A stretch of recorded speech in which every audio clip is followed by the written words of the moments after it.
everybody in the queue. So with that, appreciate your patience again, and I'll turn it over to Brodie for an opening remark. Thanks, Harold. Well, it's great to see everybody. I know this is a little different format, but we're all going to get used to it as we go through the course of the season. But it is nice to be available to you guys for the first time in a while. But after a long and challenging off-season 2.0, I just have to say that we here as the Mets organization, myself, our players and coaches are just incredibly excited that baseball is finally back. And we're all kind of coming into New York here, starting our intake testing, and we're looking forward to having everybody report by the 1st, and then hopefully get everybody ready to go for full squad workouts on Friday. Happy to answer questions. I'll turn it over to you guys to fire up. We're ready to roll. Thank you, Brodie. As a reminder, for those that want to ask questions, you can use the raise your hand feature under reactions. Our first question comes from Steve Gelbs.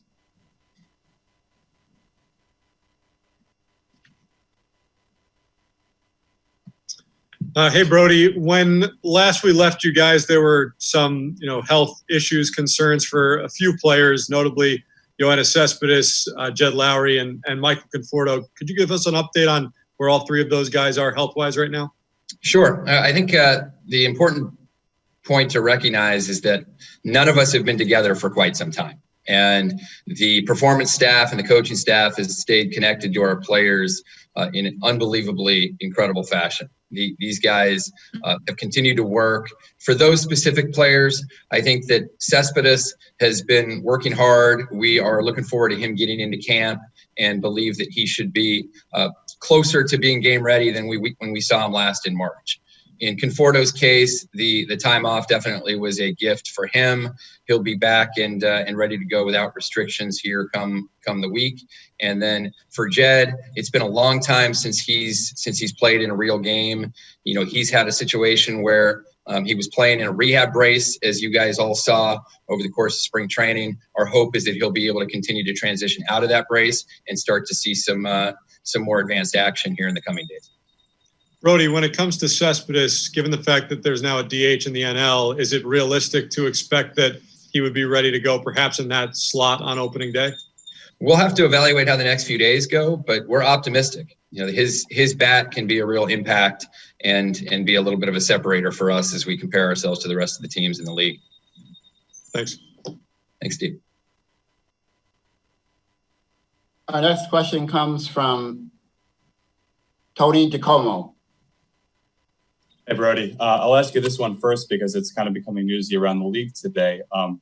Are you expecting any of your players to opt out of playing this year? Or do you think that's a possibility for any of them?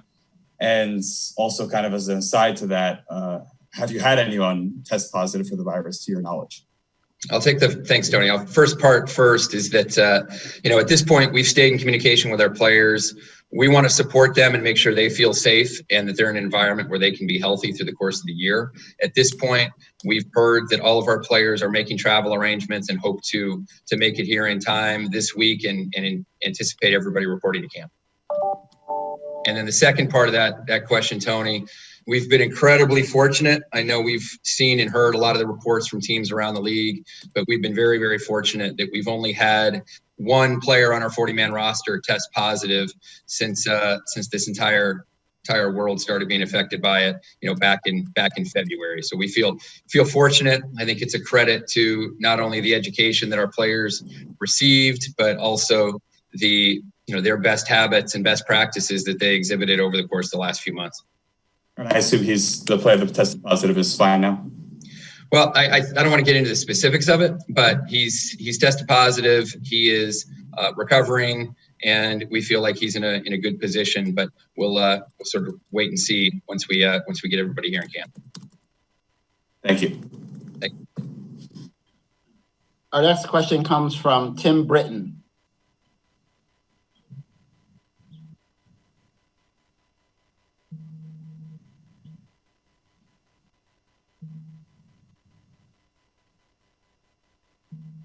Hey, Brodie, it's Tim with The Athletic. Can you just give some background on how you went about creating the initial player pool and why some of the members of the 40-man roster are not on that, at least as of now.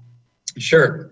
Well, so first off, we're allowed to submit up to 60 players in the pool. And we'll continue to evaluate how many players we add to that at any given point in time.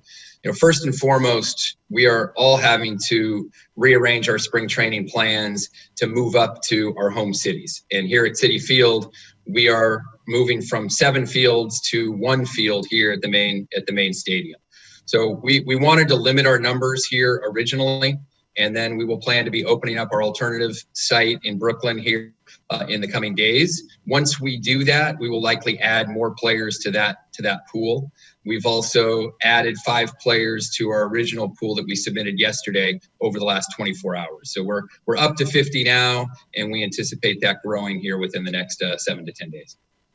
Is there any expectation? I know some teams have put some prospects on the player pool, guys unlikely to make an impact at the major league level in 2020. Have you guys contemplated that? Is that a possibility over the next couple of days and weeks? We've considered a variety of names and roster configurations, as you might imagine. But this team's built to win, and our intention is, at least at the early going of this process, is to have players in camp that we think are capable of helping us at the major league level this year. So we'll have some younger players. We have even already Ali Sanchez and Andres Jimenez that are young players that are in our pool right now, but I anticipate adding more, like I said. But as far as younger prospects, we want to make sure that they're able to contribute to our big league team sooner rather than later if we're going to bring them into camp. Thanks, Tim. Our next question comes from Disha Thorzar.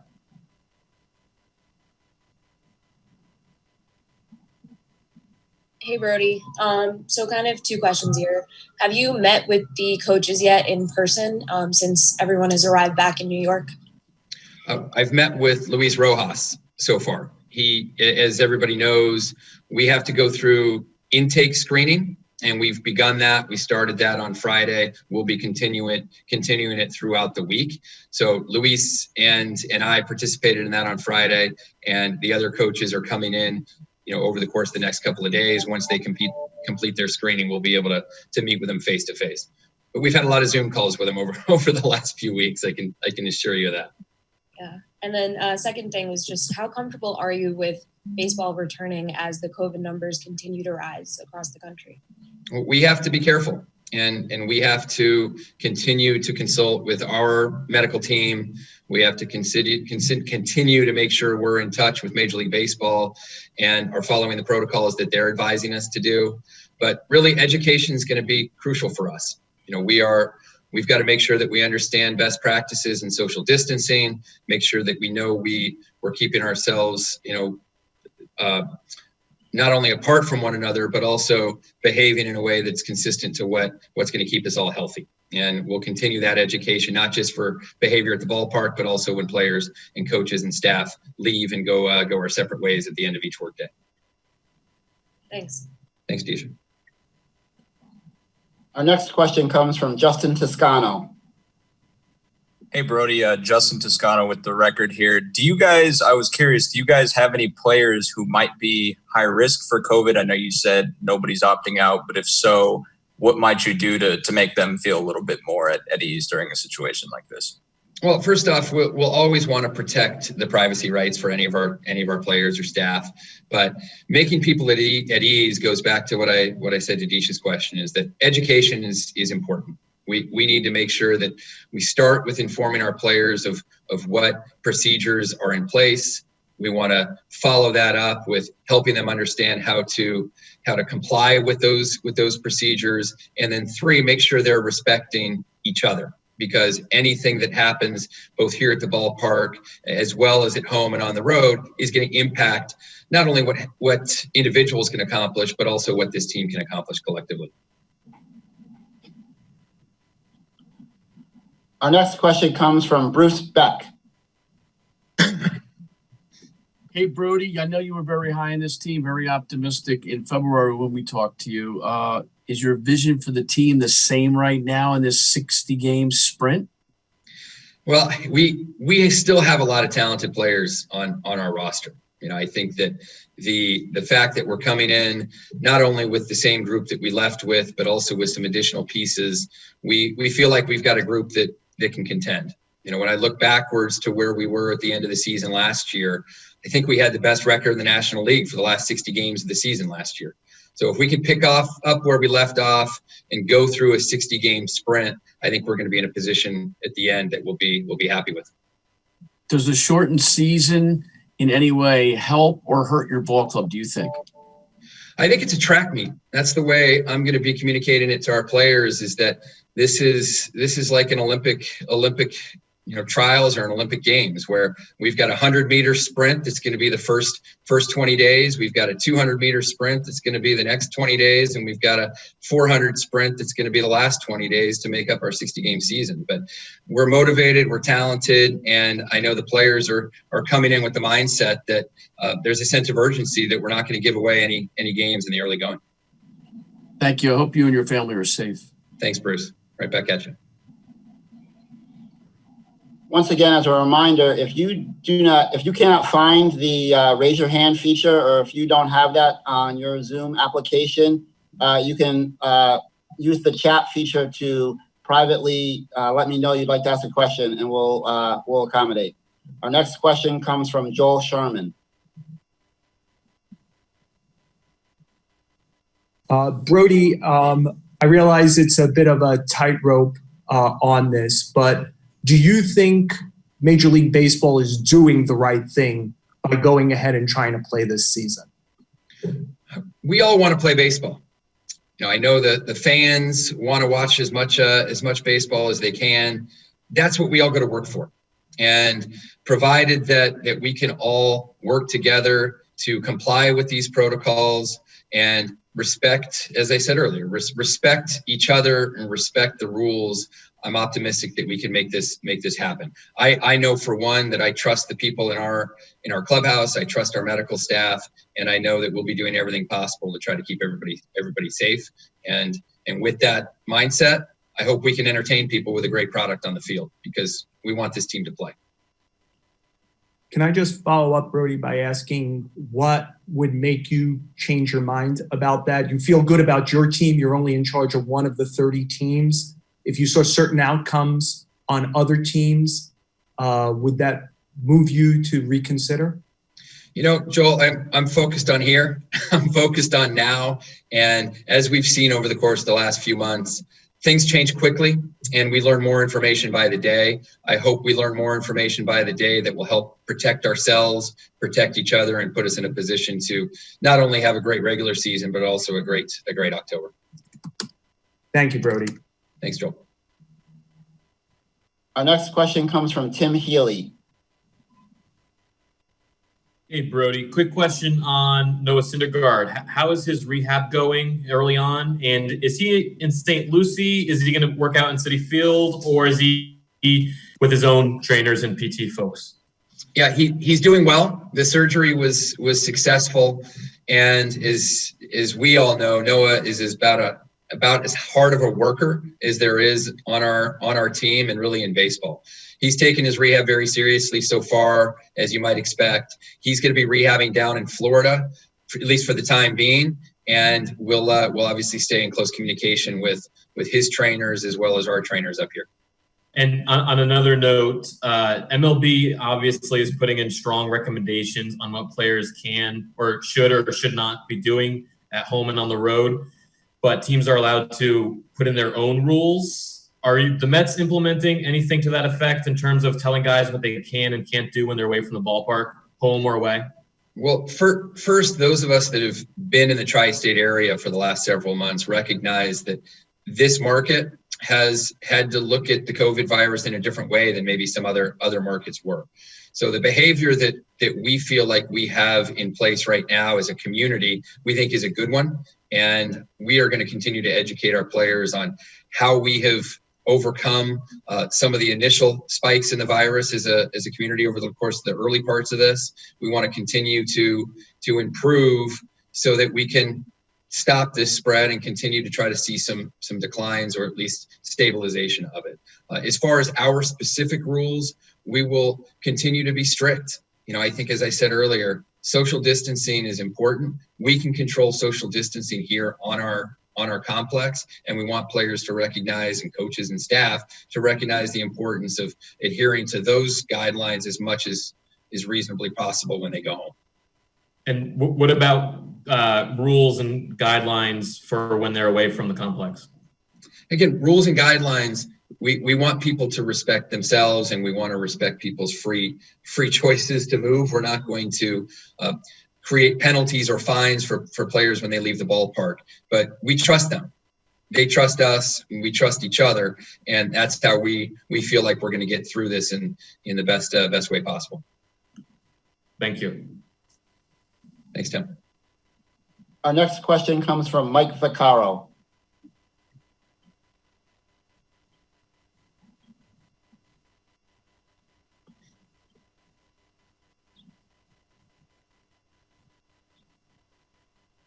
Go ahead, Mike. You're unmuted.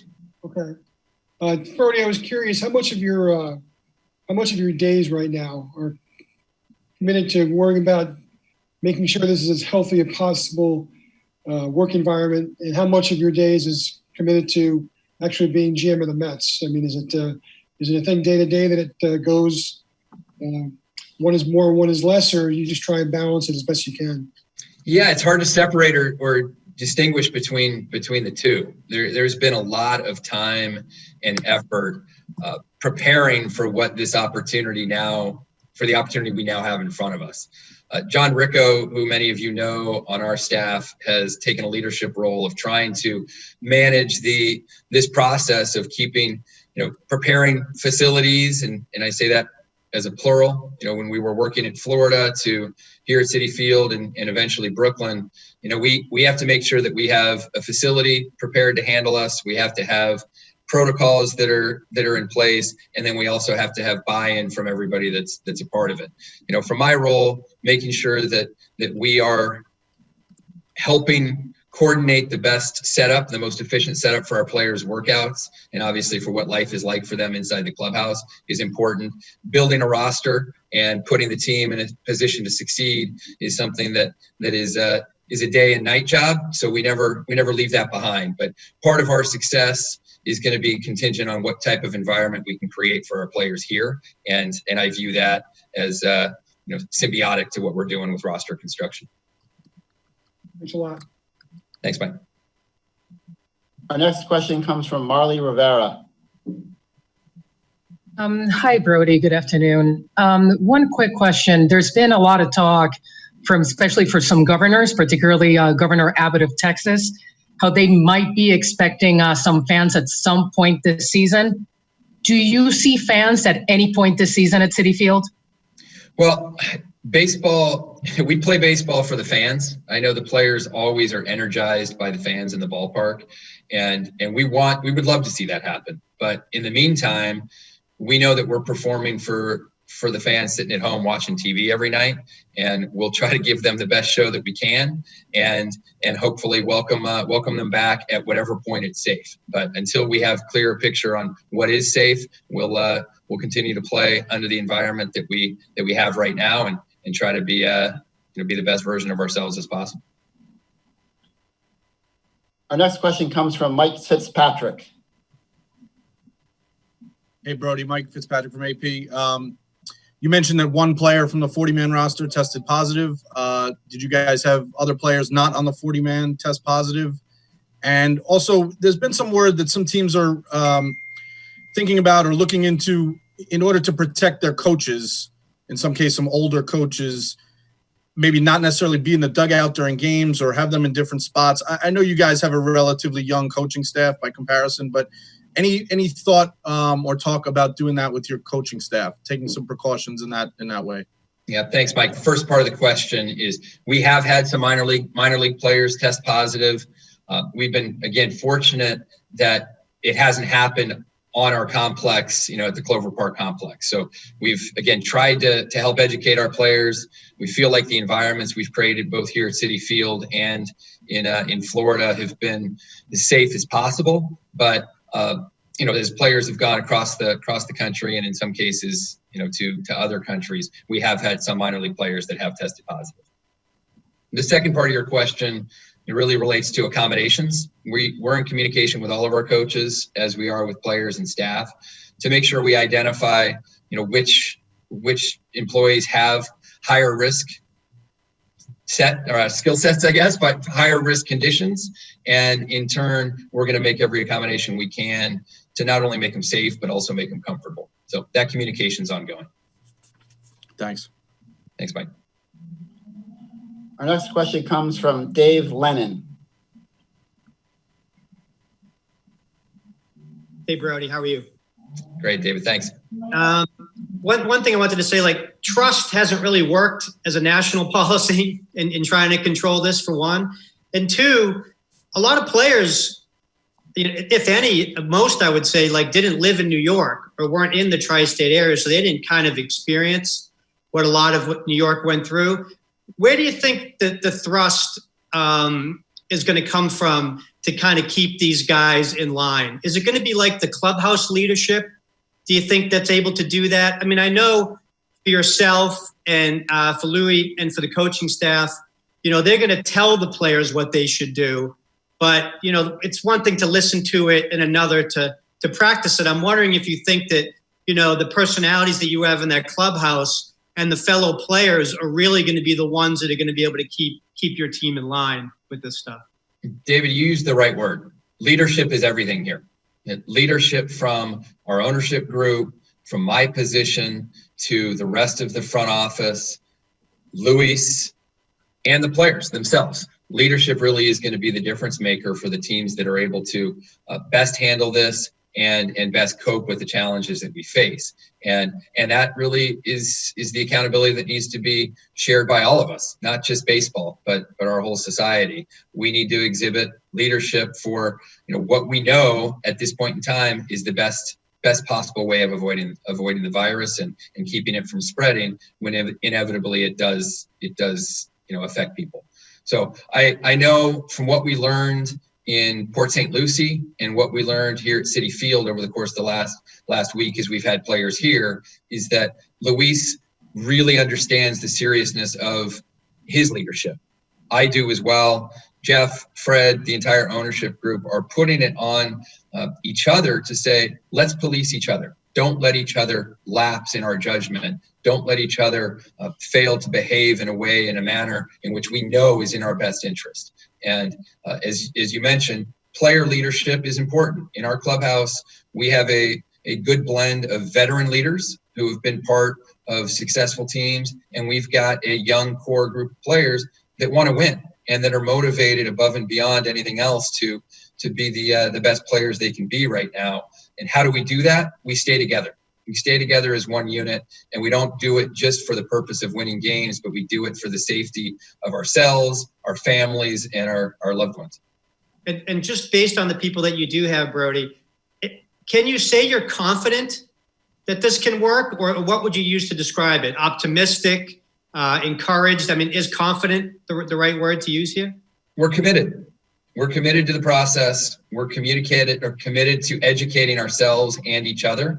And we will do the best we possibly can to protect everyone involved and to do so with the intent to win baseball games. Thanks, Brodie. Thanks, David. Our next question comes from Tony DeComo. Hi, Brodie. I actually have two more for you. One is regarding Cespedes and the DH situation. Is your expectation going into this that Cespedes will give you anything in the field, or are you just looking at him as a DH? And either way, what is your just general philosophy on using that DH? Would it be one guy, or are you planning on using quite a few others in that spot? Yeah, well, first off, Cess is an incredible athlete. When he's 100% healthy, he's got a dynamic skill set with all 5 tools. We'll want to make sure that we put him in a position to be able to utilize those tools that he has. From an overall lineup construction or even a roster usage, workload management is going to be very important, especially early on in the season. The ability to have a DH for our players, I think, can help manage that workload. Well, one, it keeps pitchers from having to prepare for swinging a bat and for running the bases, which should help them stay healthy. And for the position players, we've got Cespedes, J.D. Davis, Dominic Smith, Robinson Cano, Jed Lowry, and the list goes on of the types of players that can have the offensive profile to be able to take at bats as a designated hitter.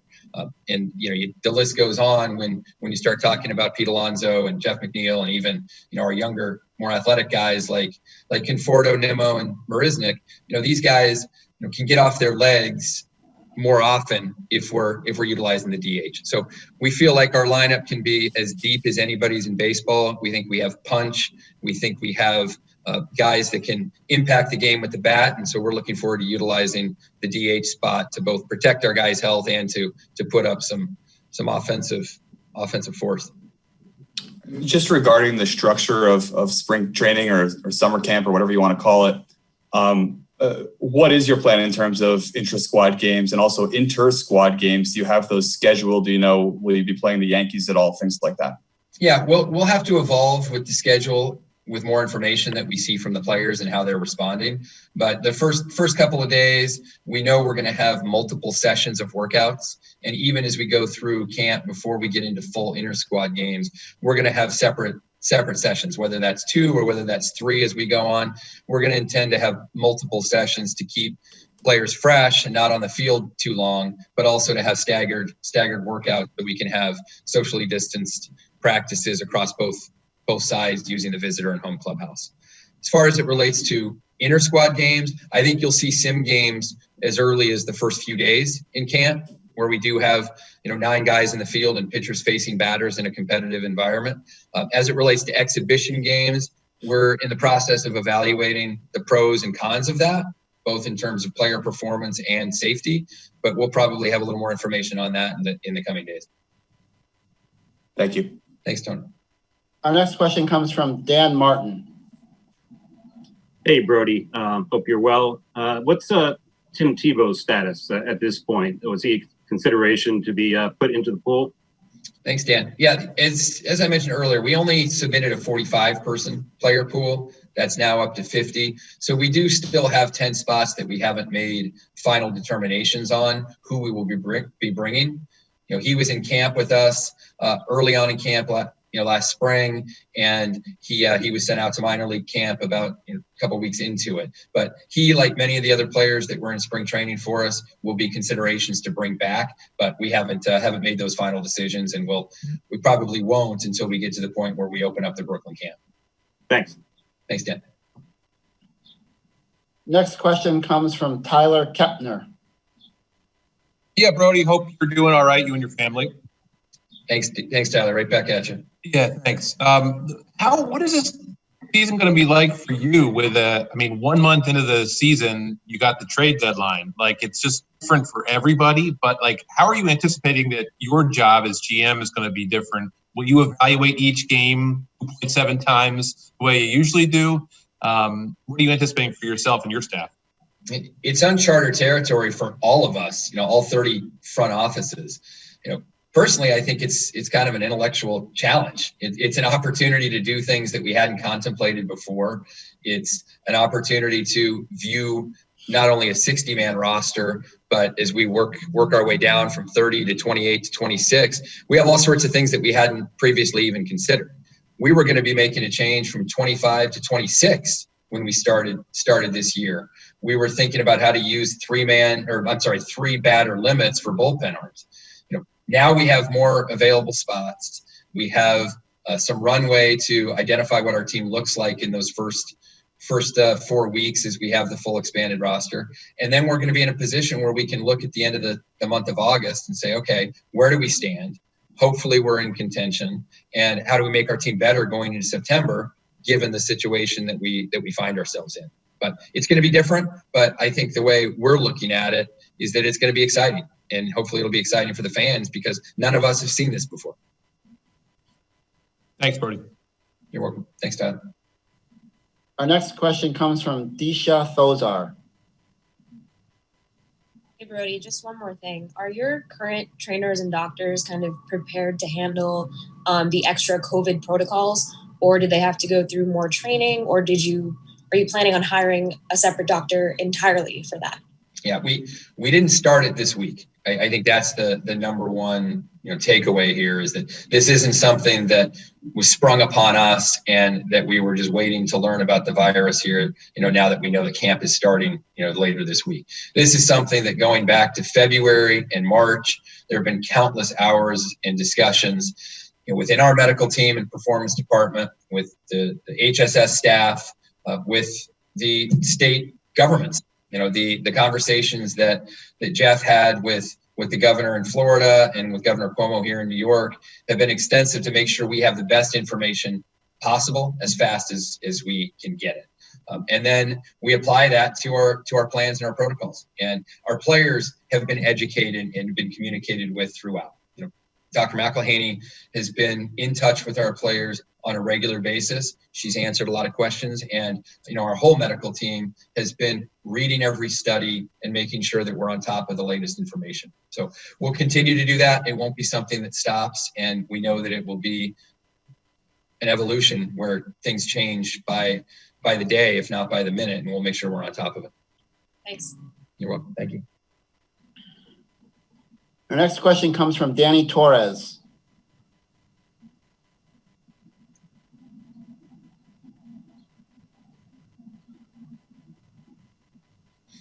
Good afternoon, Brodie. Hey, Danny. Just looking, Brodie, at the civil unrest and what's been the overall climate throughout our country, what were your thoughts on seeing some of your players so vocal on social media? I'm proud of them. I really am. I think that, our players have soul. Our players have a voice, and our players have a platform to influence people and influence thought. When I heard and saw some of the comments that our players made publicly, I encouraged them. I wanted to make sure that they knew they had the support from the organization to use their voice, both in terms of what it felt for them personally, but also what it meant to the impact that their words would have on others. So a number of players have also had expressed feelings privately that they haven't made publicly that have also been incredibly inspiring. So we as an organization are happy that our players are willing and able to have a voice and want to see change take place, and we'll certainly be continuing that when we're all here together. Thank you, Brodie. Appreciate it. All right. Thanks, Dan. Our next question comes from Steve Gelbs. Hey, Brodie, at what starting point would you say the pitchers are at right now, the starting pitchers? Are they starting to ramp up from, essentially where they were at the beginning of spring training, or as this started to seem more and more like a likely start date, did you guys tell your starters to try and start ramping up and stretching out as much as possible? Yeah, there was a bit of a wave. Early on, when none of us really knew how long this shutdown was going to be, players tried to keep themselves at the same level that they were at the point in spring training where we broke up for several weeks. And then when it looked like this was going to be a little bit longer of a pandemic, then players started to taper down. And then here in the last few weeks, they've started to taper back up. But each player has a little different method. Each player understands his body in a different way. We have some players that have been, throwing up to 85 pitches in simulated game type situations, and others who have just been throwing off the mound in more of side and bullpen sessions. But we anticipate everybody being in a position to come here and face hitters pretty quickly into camp. And then in terms of how they progress over the course of the next 3 weeks will be determined, on a day-by-day basis. The next question comes from Andy Martino. Brodie, just to follow up on Fitz's question about the coaches, are all of your coaches definitely participating in the season, as far as you know?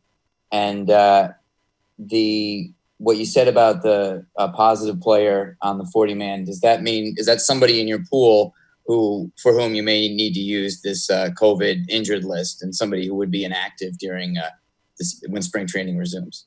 Well, go back to the first part of the question, Andy. As I said before, not just with players, but with coaching staff, front office staff, really our whole organization, we've wanted to be, in communication with individuals who deemed themselves and us as high-risk individuals.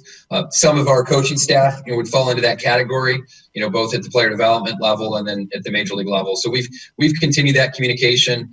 We don't have full clarity on if all of our coaches will be here, but we anticipate having that clarity here by the time we open up on Friday. And then the second part of the question is, I think I understood it. Will we have a player on the COVID IL to start camp? Was that the question? When earlier you made it sound as if the player on your 40 who tested positive might not be fully recovered. So will that impact somebody, without outing that person right now, will that impact somebody who we think may be active at the beginning of spring training? Possibly, but the protocols obviously are fairly extensive to protect not only the individual who has the virus, but also the rest of the teammates and the coaches. So we'll continue to follow that protocol outlined by baseball, but we're optimistic that player can return, as early as the start of camp or hopefully soon thereafter. But it's just so hard to predict with this virus. Thanks, Andy. Our next question comes from Mike Mancuso. Hi, Brodie. Mike Mancuso from WFAN and CBS. How tough will this season be on a first-year manager?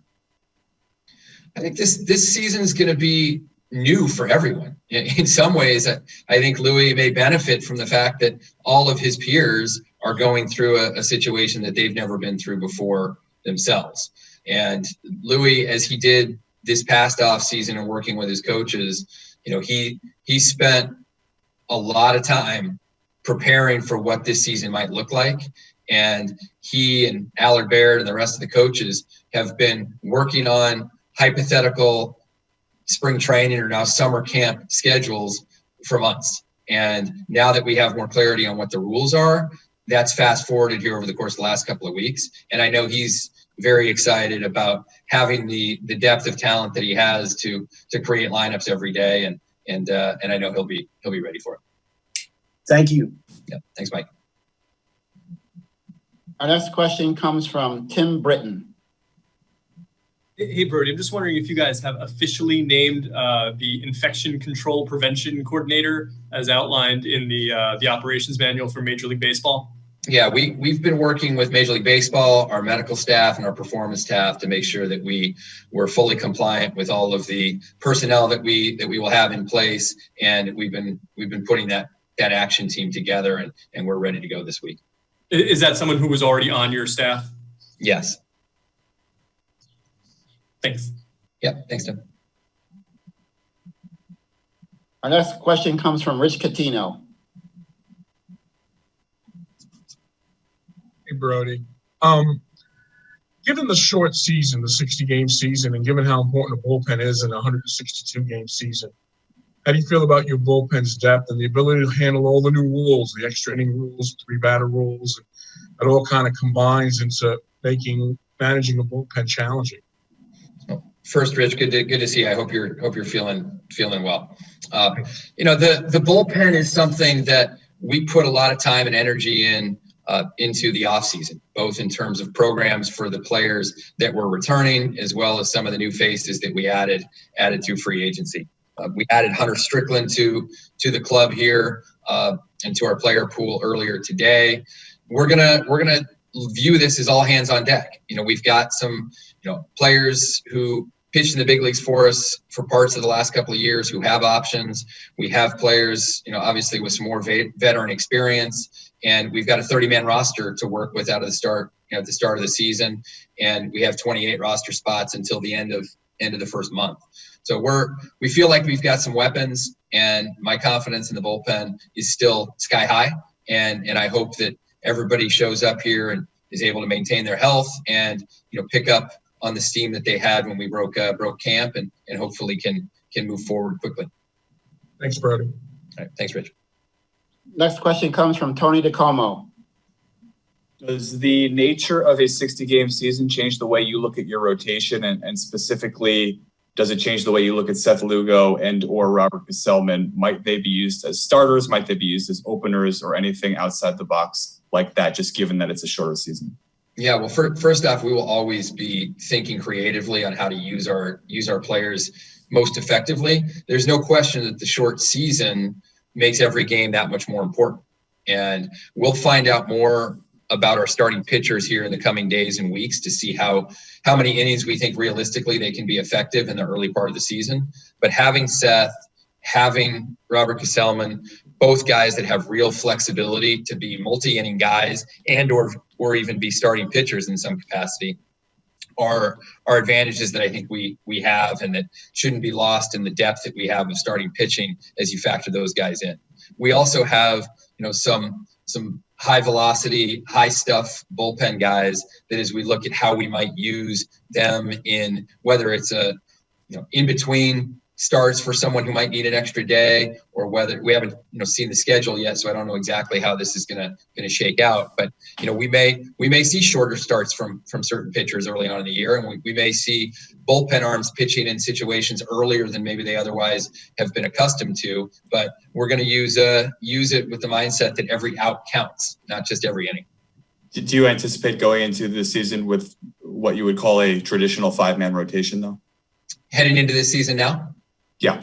Yeah, I think that we definitively have 5 starters that are have track records of success in that role. I would envision those 5 starters being in place, hopefully if they're healthy, and whether or not we add to that mix will be determined by how the arms and bodies of those guys respond, and also the effectiveness of where the bullpen arms are at that point.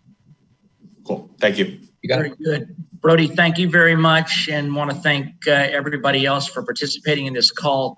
One quick item of interest is, we look forward to seeing many of you on Friday for the first full practice. Tomorrow, you will receive a one-sheeter that will discuss the different logistics and procedures that'll be required for entrance into the ballpark. And as you know,